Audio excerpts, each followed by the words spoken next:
အရာရာကိုပုံနေတတ်မှတ်ထားလို့မရတဲ့လောကကြီးမှာဒီလိုမျိုးတွေဖြစ်တတ်ပါတယ်မှန်တင်းစီပရိသတ်များလုံးပဲမင်္ဂလာပါခင်ဗျာကျွန်တော်ရဲ့ Show Sport News ကနေပြန်လည်ပြီးတော့ကြိုဆိုလိုက်ပါတယ်မင်းစီမင်းကတော်တော်လေးလဲလောဘကြီးတတ်တယ်လို့တော်တော်လေးလဲဖြစ်ချင်စိတ်ကြီးလွန်အားကြီးတယ်ဆိုတာကိုမပြောနဲ့မင်းနဲ့မင်းရဲ့အတိုင်းအတစ်ခုလုံးလဲမင်းကြောင့်တည်ထားခဲ့ကြပြီဖြစ်မှာပါလောကမှာအောင်မြင်ခြင်းတွေကအများကြီးရှိသလိုရှုံးနေခြင်းတွေကတော့တယောက်မှမရှိတတ်ကြပါဘူးဘွားဆွဲတိုင်ဝဲမှာရှုံးနေအနိုင်စွာမဲလို့ဒွန်တွဲနေရစွာမင်းလဲသဘောပေါက်ပြီးဖြစ်မှာပါစူးစမ်းမှုတွေဘလောက်ကောင်းကောင်းကန်စားတာနဲ့ကန်ကြမာကကိုယ့်ဘက်မှာရှိနေတဲ့အခါမှာကိုဖြစ်ခြင်းတွေဖြစ်မလာတတ်ဘူးလို့ပဲဆိုခြင်းပါတယ်ဒါမင်းတို့ကိုကြီးရဲ့လက်တို့မဟုတ်ဘူးနော်မနေစီလောကရဲ့ဖြစ်စဉ်တွေပြောပြခဲ့တာဖြစ်ပြီးတော့ဘဝမှာကောင်းဆုံးတွေစူးစမ်းပြီးတော့မှကြာဆုံးသွားကြတဲ့လူသားတွေမှာအများကြီးဆိုတာကိုပြောပြချင်တာပါလောကမှာအောင်မြင်တဲ့လူတိုင်းကံကြံဝရိယ၃ချက်နဲ့ဆိုင်တယ်ဆိုရဲရေးလူကြီးတွေပြောစကားကိုမင်းလဲကြားခဲ့မှာပေါ့မနေစီကိုဘက်ကဝရိယအားဘလောက်ပဲစိုက်ထုတ်ကိုဘက်မှာကံပါမလာခဲ့ဘူးဆိုရင်ခါလီမှာအဲစူးစမ်းမှုတွေကတဲတဲ့ရင်သို့ဖြစ်သွားတတ်လို့ပဲဆိုချင်ပါတယ်ဒီကကြာဆုံးသွားရင်နောက်တစ်ခါထပ်ပြီးတော့စူးစမ်းခွင့်နေရှိနေသေးတာမလို့ဝမ်းနေမှုတွေကိုခဏနဲ့အဆုံးသတ်ပြီးတော့လက်ကျန်နေရတွေမှာအကောင်းဆုံးနေနဲ့ပျော်ရွှင်တတ်အောင်စူးစမ်းပါလို့ပဲမှားချင်ပါတယ်ဘွားမှာကိုကန်ဆိုးလာပြီလို့ထင်းထင်းတခြားသူကိုသွားပြီးတော့မကြည့်ပဲအာဆင်တင်းနဲ့ဒီပြဖြစ်သူအာတီတာကသာပြင်းပြီးတော့မြင်အောင်ကြည့်လိုက်ပါမနေစီသူတို့ရဲ့ဘွားကမင်းရဲ့ဘွားတဲ့ပိုးပြီးတော့စိုးတယ်ဆိုတာမင်းလည်းကိုချင်းစာတက်လာမှာပါပရီးမီးယားလိမှာသူတို့လောက်ကစားပုံကောင်းခဲ့တာသူတို့ပဲရှိခဲ့သလိုချန်ပီယံပြေးလဲပေါ်မှာအစိုးဆုံးရောက်နေခဲ့တာလေသူတို့တွေပဲရှိခဲ့ကြတာပါဒါပေမဲ့သူတို့ရဲ့ဘွားအဆုံးသတ်မှာဘာဖလားမှမရပဲဒုတိယလူဖြစ်နေတာကျန်းနေခဲ့ရတာပါ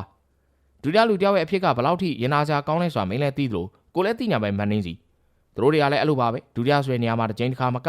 နှစ်ချိန်တစ်ခါမကဆိုသူတို့အချိန်ချင်းရောက်နေခဲ့တာဖြစ်ပြီးတော့တစ်ချိန်တစ်ခါဒုတိယဖြစ်တာစူးစမ်းမှုအားနည်းလို့ဆိုပြီးပြောလို့ရပါမယ်နှစ်ချိန်တစ်ခါကနေသုံးချိန်သုံးခါတိရှိလာတဲ့ခါမှာတော့သူတို့ရဲ့အဖြစ်ကဘလောက်တောင်ရင်နာစရာကောင်းနိုင်မလဲဆိုတာတွေးကြုံနဲ့သိနိုင်ပါလိမ့်မယ်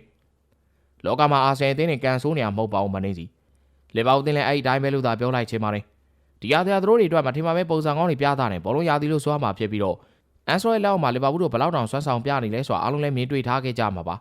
သူတို့တွေကပရီးမီးယားလိမှာတော့ပြိုင်ပတ်ကင်းတွေဆိုပြီးတော့တတ်မှတ်လောက်တဲ့အထိမပေးစရာမှာအမှတ်တွေဖြတ်တောက်ထားခဲ့ကြဖြစ်ပြီး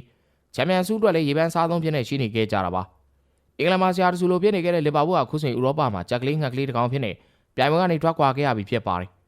သူတို့ရာချန်ပီယံလိအုပ်စုပွဲစဉ်တွေမှာရလဒ်ကောင်းတွေရှာဖွေနိုင်ခဲ့ကြပြီးတော့မပေးစရာလည်းဥဆောင်နိုင်ခဲ့တဲ့အထိကြမ်းပြခဲ့ကြသလိုဒီနေ့ချန်ပီယံလောင်းဆေးမှာလည်း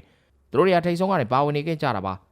အဲ့လိုဥရောပချန်ပီယံဆုရဲ့ရေပန်းစားနေခဲ့တဲ့ဒီခြေဆောင်ကနေပြသပြီးတော့ဆွမ်းဆောင်ကောင်းတွေပြသနေခဲ့တဲ့လီဗာပူးဟာပြီးခဲ့ညတော့ PSG ကိုရှုံးနေပြိုင်ပွဲကနေထွက်ခွာလိုက်ရပါပြီ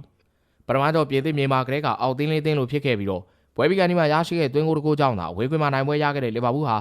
ပြီးခဲ့ညကစားခဲ့တဲ့အန်ဖီမှာတော့ပဲရစ်မျိုးသားတွေကိုပယ်နယ်တီဆုံးဖြတ်တဲ့အရှုံးပေးသွားခဲ့ရတာပါပထမ12မိနစ်မှာဒန်ဗီလီရဲ့ဂိုးနဲ့ PSG ကဥဆောင်ခြင်းခံထားတဲ့လီဗာပူးဟာမိနစ်120လုံးလုံးခြေပါဦးတကူတော့မှပြန်လည်ရယူနိုင်ခြင်းမရှိခဲ့ကြပဲ